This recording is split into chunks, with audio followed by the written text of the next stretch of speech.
Olá, queridos alunos e alunas, sejam bem-vindos a mais um vídeo, aula do sétimo ano. Hoje nós iremos fazer a recapitulação da unidade 9, região norte. Lembrando que a região norte faz parte do nosso conteúdo para avaliação do terceiro bimestre, tá? As duas unidades que vocês devem estudar, né? É a unidade 7, ao qual fizemos a recapitulação na semana que passou, tá? E hoje nós estudaremos, nessa semana, na verdade, a unidade 9, região norte, tá? Aos alunos que estão acompanhando esse vídeo, o mesmo conteúdo que vocês estão estudando comigo agora, os nossos alunos também que estão no presencial, eles estão estudando o mesmo conteúdo, tá? E fazendo as mesmas atividades. Tudo bem? Vamos começar? Bom, os objetivos dessa aula né, compreender as características naturais específicas da região norte, compreender os aspectos culturais e sociais da região, analisar as estratégias para o desenvolvimento industrial e econômico, entender os problemas socioambientais e as estratégias para o desenvolvimento sustentável, e também reconhecer a importância das estratégias de proteção de território nacional. Bom, cada região brasileira apresenta as suas singularidades, ou seja, as suas diferenças ou características em comum, né? Quando eu falo características em comum, estou me referindo aos estados que compõem cada região, mas as regiões, elas são diferentes, né? De repente, vocês podem pensar, não, professora, mas elas só são diferentes sobre localização. Não, elas são diferentes nos diversos aspectos, seja eles físicos, naturais, são totalmente diferentes, tá? Bom, para começar a compreender a região, nesse caso a região norte, observe a tabela e o mapa a seguir. Aí nós temos primeiro as unidades de federação, que são os estados, a capital, né, de cada estado, representado no quadro, a população estimada para o ano de 2017, a área ocupada, né, de cada unidade de federação, a densidade demográfica, né, ou seja, o número de habitantes por quilômetro quadrado, tá? Esse quadro tem como fonte IBGE, tá? Que é responsável pela regionalização e também pelo levantamento de dados de todo o Brasil, ok? Este mapa está representando a região norte, tá?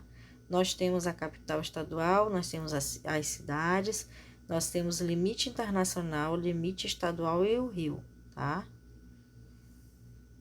Lembrando que todo mapa vem a rosa dos ventos para lembrar a localização, tá? E ao lado direito, uma imagem menor, que traz a localização no mapa do Brasil, né? O recorte espacial da região norte, né? Onde ela fica localizada no mapa do Brasil, ok? Lembrando, queridos, que ao passar o slide, eu também estou mostrando para vocês, no cantinho de cada tela, no lado inferior, sendo esquerdo ou direito, nós temos as páginas. Então, você pode acompanhar pelas páginas que nós estamos estudando também. Nós estamos agora na página 38, tá? Então, as paisagens naturais, né? A região norte ela é uma das 5 regiões estabelecidas conforme os critérios do IBGE, como eu já falei, para a regionalização. Ou seja, a região norte, ela possui os critérios de regionalização, ela é regional e ela abrange alguns estados, tá? Então, seus limites são definidos pelas divisas dos estados e também pelas fronteiras internacionais com os países vizinhos. Trata-se da maior região brasileira, correspondendo a aproximadamente 45% de todo o território nacional. Apesar de vasta área, ela é pouco ocupada também, tá? com uma densidade demográfica de 4,6 habitantes por quilômetros quadrados, tá? Por outro lado, a região apresenta maior taxa de preservação, tá? Embora sofra algumas alterações aí pelas atividades humanas, como por exemplo, se destacam muito, são atividades que degradam o meio ambiente, como a mineração, a expansão da fronteira agrícola, tá? E dentre outras, tá?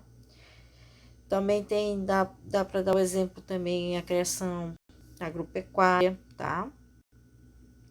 E a fronteira agrícola, toda vez que se expande a fronteira agrícola, existe muita queimada e devastação, tá? Fazendo com que haja um desequilíbrio ambiental nesta região, tá? Aí nós temos a presença de floresta equatorial úmida, denominada floresta amazônica, cuja ela é a principal e mais marcante característica natural da região. A floresta amazônica influencia o clima não só da região, como também de grande parte do território brasileiro. É importante antes fazer uma distinção entre termos que confundem a região norte e floresta amazônica, e também tem a Amazônia Legal, tá? Que são três fatores bem diferenciados, tá? Então, quando falamos de floresta amazônica, nós estamos se referindo à nomenclatura atribuída, tá? À floresta equatorial úmida da América do Sul. Seus limites são definidos por critérios antrópicos, ou seja, critérios através dos seres humanos, e por isso se estende ao longo dos vários países sul-americanos. Como, por exemplo, nós temos a presença da floresta amazônica nesses seguintes países: Brasil, Bolívia, Peru, Equador, Colômbia, Venezuela, Guiana, Suriname, território ultramarino francês, a Guiana Francesa, tá? Aí nós temos a presença do clima na região norte. Tendo em vista que a enorme área não é grande diversidade de climas da região norte, é válido lembrar que a classificação climática ela pode demonstrar diferentes aspectos de acordo com o critério de estudo realizado. De modo geral, existe a predominância do clima equatorial úmido, com alterações para equatorial semiúmido, em algumas áreas na porção mais setentrional, tá? Da região, além do clima tropical, que ocorre em dois estados, tá? O Pará e o Tocantins. E aí vocês têm um mapa no lado direito da região norte de climas, no verde um pouquinho mais vivo, né?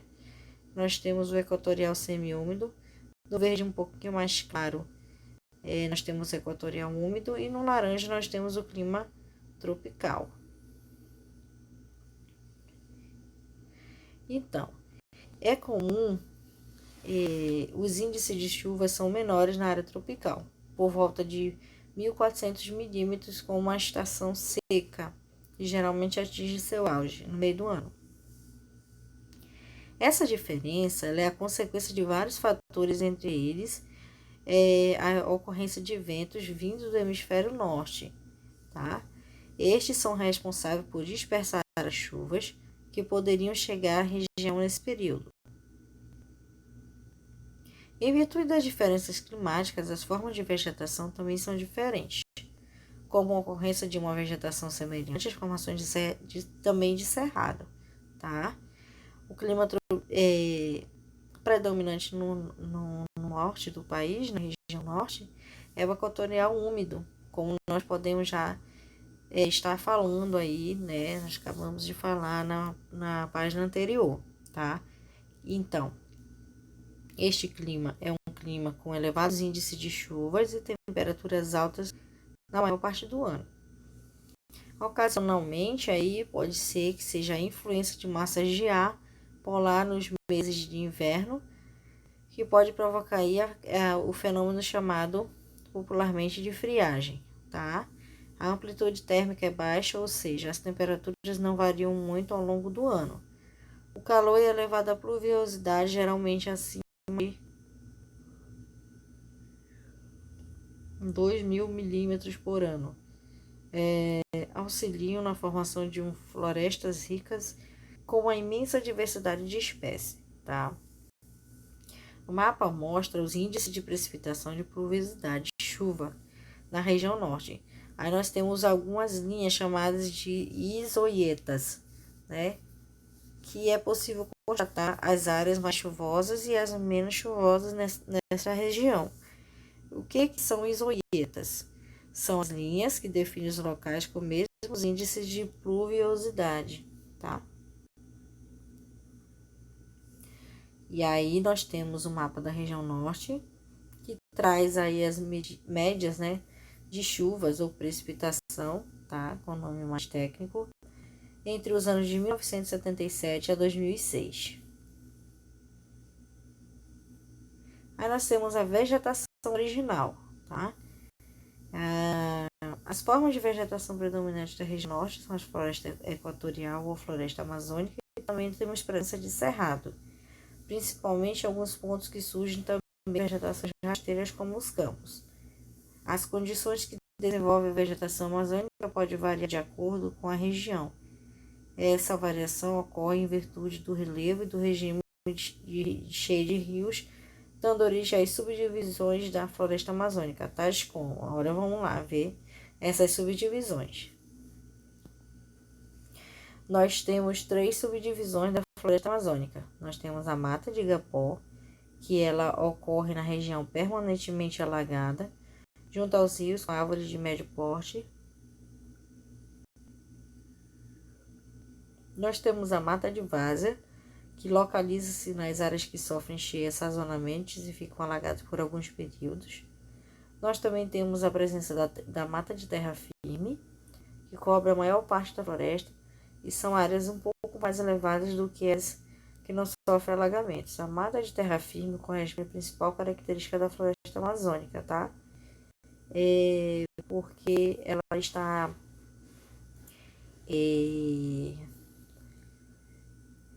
ela é a que mais predomina, né?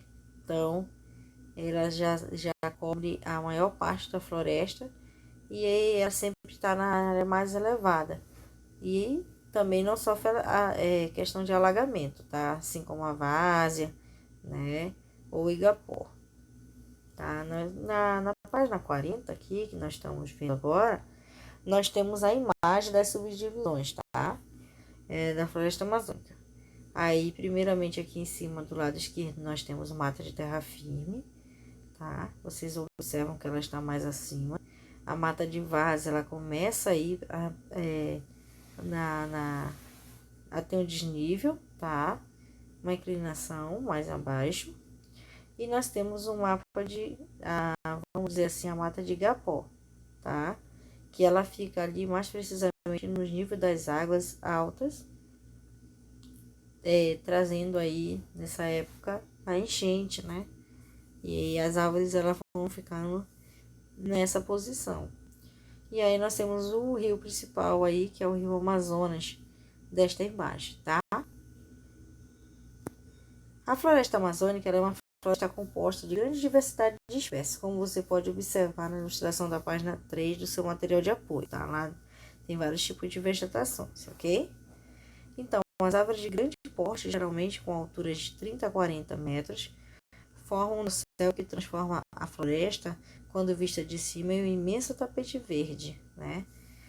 E, apesar de muita diversidade ali de atividades antrópicas que causam desequilíbrio, ainda é possível se ver e observar um enorme tapete verde, tá?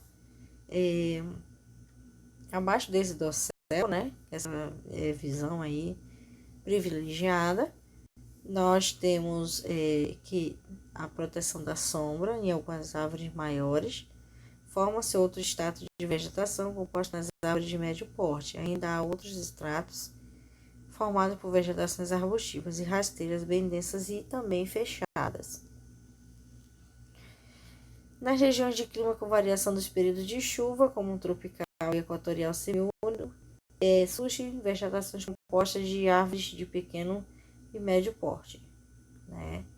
Com troncos, cascas grossas de torcidas, endemeadas, por uma vegetação da presença de gramíneas, que são pequenas vegetações mais baixas, tá? Composta basicamente aí, como popularmente ouvimos falar aqui, de capim, tá? Em consequência da ocupação da expansão da área de cultivo, boa parte da vegetação foi devastada aí pela presença das queimadas, tá?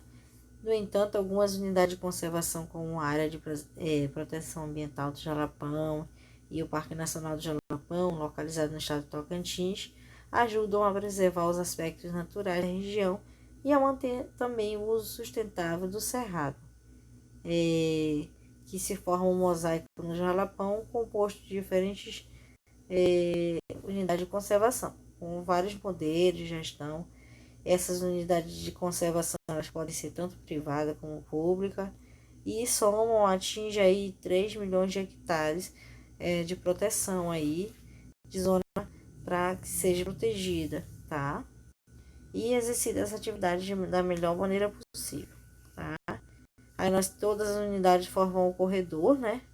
Ecológico da região de Jalapão, que é a maior parte localizada no estado de Tocantins, mas com parte também presença no estado da Bahia, também nós temos a presença no Maranhão e no Piauí. Aí do lado esquerdo nós temos a presença do mapa do Brasil e esse mapa faz limite com as fronteiras, tá? Os outros países, como já foi mencionado anteriormente. E aí nós temos a presença de massas de ar sobre todo o território, tá? E a massa de ar equatorial continental, ela leva a umidade amazônica para diversas partes do país. Vocês observam que a setinha, ela passa pela Amazônia, tá? E vai distribuindo por diversos pontos do nosso país, tá? Aí nós também temos a presença dos rios voadores. O que são que são capazes aí de fazer a circulação aí, de mercadorias e fluxos do ar na atmosfera. Aí nós temos, quando esses rios chegam às cordilheiras dos Andes, por exemplo, a barreira montanhosa os impede a passagem, eles espalham por outras regiões. Então, existem muitas dúvidas sobre a real extensão da influência dos rios voadores, mas sobre as condições climáticas em relação a outras regiões. Mas a matéria a seguir traz alguns fatos interessantes sobre esse tema, tá? E aí nós temos o texto falando sobre os rios voadores, que distribuem água da Amazônia, tá? Sobre o território. E o primeiro parágrafo aí, ele vai falar o seguinte: é assim que popularmente conhecidos fluxos de ar aéreos maciços de água sob a forma de vapor que vem de áreas tropicais do Oceano Atlântico, que são alimentados pela umidade que se evapora na Amazônia.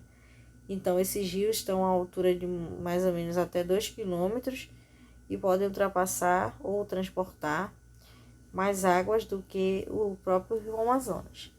Então, esses rios possuem uma umidade que atravessa a atmosfera rapidamente sobre a Amazônia até encontrar os Andes. Quando eu encontro os Andes, causam chuvas a mais de 3.000 quilômetros de distância no sul do Brasil, no Uruguai, também no Paraguai e norte da Argentina, que são vitais para a produção agrícola e a vida de milhões de pessoas na América Latina, tá? E esse rio ele faz uma curva para o sudeste, chega à bacia do Rio Prata, causando algumas chuvas no local, tá? E quando um rio voador se encontra com os Andes, ele adquire uma maior velocidade do seu núcleo, que constitui um low jet level, ou o jato de baixo nível, que é aquele que transporta uma maior quantidade de umidade mais rápido, ok? Outro componente essencial dos voadores é a umidade produzida pelas árvores da floresta amazônica. No caso da Amazônia, por exemplo, o número de cerca de 4 milímetros por dia, isso significa que 1 metro quadrado haveria 4 litros de água. Podemos usar esses dados para calcular quanto transpira uma árvore no mesmo período, apenas calculando a área ocupada pela sua copa, tá? Aí nós vamos falar um pouquinho sobre relevo e geologia. Como é possível observar no mapa abaixo, a estrutura geológica da região norte é composta basicamente de rochas sedimentares, tá? E de diferentes períodos, também chamadas de rochas cristalinas magmáticas, e também tem presença de rochas metamórficas. E algumas áreas de estrutura cristalina ou até mesmo vulcânica muito antigas foram sobrepostas por camada de sedimentos, tá? Quanto à questão do relevo, a região apresenta planícies, planaltos e depressões. A planície é uma estreita faixa de predomina o acúmulo de sedimentos recentes, ao qual são transportados e depositados pelos rios, tá? Os planaltos da região norte são relevos de diversas altitudes. Nos planaltos residuais, por exemplo, norte amazônicos, estão os 2 pontos mais elevados do Brasil. Não se esqueçam dessa informação, tá bom? O Pico da Neblina, que é o primeiro ponto mais alto. Em seguida vem o Pico 31 de Março, tá? Que traz aí ao lado dos picos as suas altitudes, tá? Além deles, o monumental também, Monte Roraima, tá? E está localizado também na mesma unidade de relevo, tá? Aí nós temos as depressões, que são caso à parte, já que a região norte tem uma exceção. E a maior parte das depressões constitui relevos mais rebaixados. Esse relevo rebaixado, ele ocorre pela questão erosiva, né? A ação da erosão nas estruturas antigas e também cristalinas desses locais. No entanto, a depressão amazônica ocidental foge essa regra e apresenta similaridades às planícies, pois se trata de um relevo plano e sedimentar, tá bom? Em relação aos outros estados, ela tem essa característica mais diferenciada. Na compreensão da geologia, eles são de importância para entender o elevado potencial mineralógico da região, assim como os escudos cristalinos podem prover minerais metálicos, e as bacias sedimentares da região podem dar origem a diferentes recursos naturais e até formações de aquíferos. Aí do lado direito vocês têm uma imagem do rio no Parque Nacional do Monte Roraima, tá? Que vocês podem observar as unidades de relevo, o tipo de vegetação e como se forma esse rio, né? Como é esse percurso, para que vocês possam entender melhor, tá? Aí nós temos a presença da hidrografia, tá? Falando em rio, agora vamos falar um pouquinho sobre hidrografia. As águas oceânicas da região norte seguem o padrão das demais regiões brasileiras, porque compreende o maior território barra territorial e a plataforma continental da zona econômica exclusiva. O grande diferencial da região norte são as águas continentais, tanto superficiais também como subterrânea. E na região norte dispõe de maior hidrográfica do Brasil, né? Ela é maior da região hidrográfica do Brasil e também a maior bacia hidrográfica do mundo, tá? Aí nós temos aí um mapa mostrando a região hidrográfica amazônica, tá? E nós temos os limites, o limite internacional, o limite estadual de um estado para o outro, e nós temos a presença do rio. A região hidrográfica amazônica ela é muito extensa e fica numa região de clima muito chuvoso, o que abastece os pequenos e grandes rios da região. Os aproveitamentos dos rios da região são principalmente abastecimento humano. Também nós temos a presença de transporte, tá? Porque o rio ele é muito utilizado não só para a produção de energia elétrica, mas também para transporte de cargas, e também recebem produtos também, carga de outras localidades, tá? E vários projetos também podem ocorrer aí, né? Vem ocorrendo, na verdade, novos projetos aí para novas hidrelétricas, além das quais que já estão em construção. Temos algumas hidrelétricas que estão em construção, como é o caso da polêmica aí Belo Monte, que nós podemos estudar aí. Anteriormente falamos sobre ela, tá? Então, cerca de 60% da região hidrográfica de Tocantins-Araguaia está na região norte, assim como a amazônica. O principal aproveitamento das águas dessa região ainda é o abastecimento humano. Nela está a hidrelétrica de Tucuruí, que é uma das maiores do país. Da mesma forma que ocorreu a região hidrográfica amazônica e a instalação de hidrelétrica na região do rio Tocantins-Araguaia vem gerando diversos problemas. Estes vão desde questões ambientais, como a questão de licenciamento, conflitos de etnias indígenas. Então, são áreas que muitas das vezes são protegidas por a presença de etnias indígenas. Então, há um conflito bem direto entre essas, vamos dizer, tipos de sociedades e até empresas, tá? Está tudo relacionado. A primeira imagem do lado esquerdo está mostrando a vista aérea de Ponte do Macuxi sobre o Rio Branco e Boa Vista. E a segunda imagem traz o Rio Tocantins em período de estiagem no município de Tocantinópolis, em Tocantins, 2017. Então, o baixo nível das águas no rio está relacionado muitas das vezes à redução de chuvas, tá? Consequentemente aí através de seca, que pode também estar relacionado também à construção de barreiras ou barragens de usinas hidrelétricas. Quanto às águas subterrâneas da região norte, conta com um dos maiores aquíferos do mundo.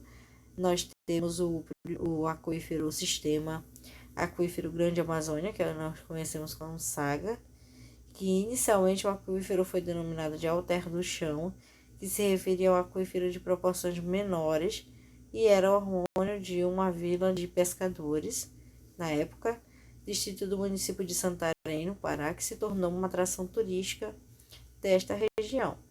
Então, o aquífero Grande Amazônia, ele compreende um grande sistema de bacias sedimentares com formação em diferentes períodos. Estima-se que ao todo sejam mais de 1,3 milhão de quilômetros quadrados de sua extensão. Nós temos reservas calculadas preliminares, tá? Para se ter ideia da potencialidade definida corretamente sobre esse aquífero. E também temos o aquífero Guarani, conhecido como SAG, que antes ele era considerado o maior do mundo e teria capacidade por volta de 40.000 quilômetros cúbicos, bem menor do que a estimativa do SAGA. Além disso, a elevada taxa de pluviosidade contribui para a recarga de um aquífero. Se não está ocorrendo chuvas constantes, precipitação constante, é lógico que o aquífero ele vai sofrer um impacto direto, tá?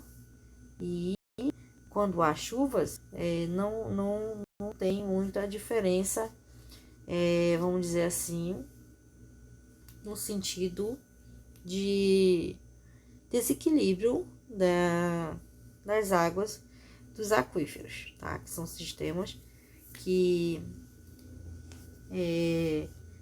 retêm água para poder abastecer. Aí nós temos a questão da população e cultura, tá? Quando falamos de população e cultura, nós temos a formação e desenvolvimento da região norte, ela está atrelada por algumas situações, a começar também pelas drogas do sertão. Então, inicialmente, os colonizadores vieram buscar a droga do sertão, tá? Em meados do século XVI e XVII, por um dos motivos que levaram até boa parte da região a ser ocupada pelos portugueses, mesmo quando pertencia ao segundo Tratado de Tordesilhas, ao domínio espanhol. Outra importante atividade econômica desenvolvida na região naquela época era o extrativismo do látex, tá? Que é a borracha, que é a brasiliense. Ou melhor, a seringueira, tá? Aí nós temos a imagem do lado esquerdo do vídeo de vocês, Teatro Amazonas, que foi construído no auge da questão aí dessa busca pela borracha, as drogas do sertão, tá? E representa a riqueza e também a história de um povo. E esse teatro ele foi criado com a intenção de que os europeus eles gostavam muito na época, tinham um hábito muito grande de assistir a espetáculos, a peças teatrais, porque na Europa era muito comum, né? E como eles estavam aqui, colonizaram esse território, eles teriam que fazer algo que fosse entretenimento, né? Que eles pudessem se divertir e pudessem apreciar uma boa arte, por exemplo. E aí foi que foram construído o Teatro Amazonas, e o Teatro Amazonas possui sua arquitetura europeia, e não somente pelo lado externo, mas também, principalmente pelo lado interno, que tem inúmeros detalhes na sua arquitetura, tá bom? Demografia e urbanização da região norte, segundo estimativas do IBGE de 2017, a região norte contava com aproximadamente 18 milhões de habitantes, quase metade de 47% do estado do Pará. No entanto, a cidade mais populosa é lá em Manaus, tá? Sem dúvida nenhuma. E Manaus fica na capital do Amazonas, com cerca de aproximadamente 2,1 milhões de habitantes, tá? Esses dados foram segundo estimativas do IBGE em 2017. Aí nós temos um gráfico do lado esquerdo, nós temos a representação da esperança de vida ao nascer, tá? Aí tem o Brasil, a região, e depois nível Brasil, a nível país, e depois as regiões, tá? E a idade é de 0 a 80 anos, ok?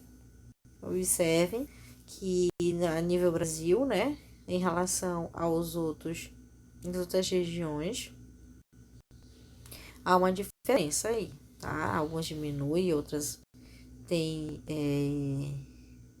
esperança de vida elas ser mais elevadas, tá? E nós temos aí um centro comercial do lado direito do vídeo de vocês, representado aí pela a cidade de Macapá, no Amapá, em 2015, que é muito comum o sistema de urbanização chegar e você ter um centro comercial para fazer suas compras e muitas das vezes esse centro comercial tem tudo que você pode encontrar, né? Que você deseja encontrar, na verdade. Nós temos a taxa de urbanização, né? Da região norte, quando você está vivendo em áreas urbanas, né? Que tem serviços bem diferenciados do que nas áreas rurais. Então, como o texto fala, em torno de 73% vivem na região urbana e somente apenas 27% estão alocados aí, estão em domicílio nas áreas rurais, tá? Então, a maior concentração populacional em torno da cidade de Manaus se explica também pela industrialização da cidade. Tal fato só foi possível graças às políticas governamentais, tá? E aí nós temos do lado direito a vista noturna do centro de capital Porto Velho, Roraima, em 2016. Segundo a estimativa do IBGE, no ano de 2017, a cidade de Porto Velho tem aproximadamente em torno de 520 mil habitantes. Aí nós temos a presença da Zona Franca de Manaus, que ela foi estabelecida por meio de iniciativas do governo para promover o desenvolvimento da região norte e também retirar ou melhorar as desvantagens em relação à localização e também aos centros consumidores do país. Então, a Zona Franca de Manaus ela foi construída em torno de, no ano, ocorreu aí, né, no ano de 1967, com o objetivo de promover o desenvolvimento econômico desta região. Tá? Hoje nós temos, com a chegada da região da Zona Franca de Manaus, por exemplo, houve uma modificação, né, na questão da estrutura, principalmente da nossa cidade, tá? Algo que poderia ser bem planejado. Houve uma explosão demográfica gigantesca e hoje a cidade ela tem diversos bairros, tá? Totalmente urbanizada. Ainda falta melhorar algumas coisas, mas aos poucos, né, estão se modificando, vamos dizer assim, a configuração, né? Ou seja, a parte estética, vamos dizer assim, da nossa cidade. Nós temos aí, quando a Zona Franca de Manaus ela foi idealizada, ela tinha um prazo para concessão de benefícios e, ao final desse período, tais vantagens eles eram suspensas. No entanto, se viu que foram suspensas ou sucessivos adiamentos e, em 1967, o prazo de manutenção dos incentivos era de 30 anos, mas ele foi adiado com alterações de leis. Atualmente, ela se estende até 2073. Isso leva a crer que, possivelmente, se os incentivos fiscais forem extintos, por exemplo, haveria certa migração de empreendimentos daquela região, né? Ou estaria se instalar em outras partes do país. Então, se a Zona Franca de Manaus ela fosse retirada dessas localidades, haveria um sério problema econômico, né? E uma desestabilidade da nossa região, porque as pessoas elas iam se locomover para outras regiões mais bem estruturadas para fazer seus negócios e ter sua vida, a sua vida familiar, né? Sua vida de acordo com a economia, tá? Aí nós temos aí, vocês sabem que a nossa região ela possui influências indígenas, né? Então os povos indígenas eles são nativos do território atualmente considerado brasileiro.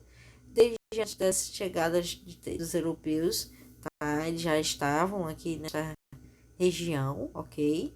E, infelizmente, em virtude de algumas atitudes da colonização, tá? Houve muitas perdas da cultura indígena. E isso ocorreu à medida que vários povos eles foram dizimados, né? Eles foram extintos, tá? E ainda se encontram por algumas ameaças porque eles perdem suas terras, né? E muitas das vezes aí nós temos a presença também da FUNAI, que é a Fundação Nacional do Índio, que ela busca assegurar os direitos dos povos indígenas, tá? Tentando protegê-los, né? Para evitar novas perdas, tá? Aí nós temos aqui, entre as etnias mais populosas, nós temos os chicunas, que representam 6,8% da população indígena brasileira. E essa população, ela vive em margens do rio Amazonas, em suas proximidades, tá? Também. E entre os territórios do Brasil, nós temos Peru e da Colômbia, que ainda preservam rituais, passagem da vida adulta, por exemplo, que são características desse grupo, né? Aí nós temos um texto da Conexões, tribos não constatadas na Amazônia, né? A definição de povos indígenas isolados, nós temos a presença aí de alguns que optam até pelo distanciamento da sociedade para evitar problemas com alguns grupos ou contato com outros povos, tá? E aí, do lado direito, nós temos imagens de indígenas não contatados na fronteira do Brasil Acre, tá? Que eles vivem isolados, ok? Aí nós temos a diversidade cultural que também dos povos indígenas. A cultura brasileira não se restringe somente à região norte, ela apresenta e faz parte da cultura brasileira em diferentes aspectos. Por exemplo, aí, sobre termos linguísticos e também nomenclaturas, hábitos de povos indígenas, como os povos africanos e europeus. Um exemplo marcante nesse aspecto é o carimbó, tá? a dança de roda e ritmo musical tradicional tipicamente paraense, que em 2014 se tornou um patrimônio cultural do Brasil.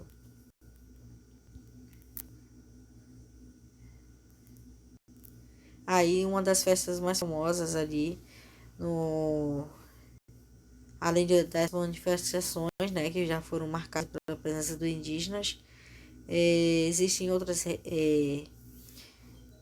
atividades que fazem com que a região norte seja conhecida e receba mais turistas. Por exemplo, o Círio de Nazaré, que era inscrita como Patrimônio Cultural da Humanidade da Unesco, que envolve também a demonstração da solidariedade afetiva e manifestações sociais populares.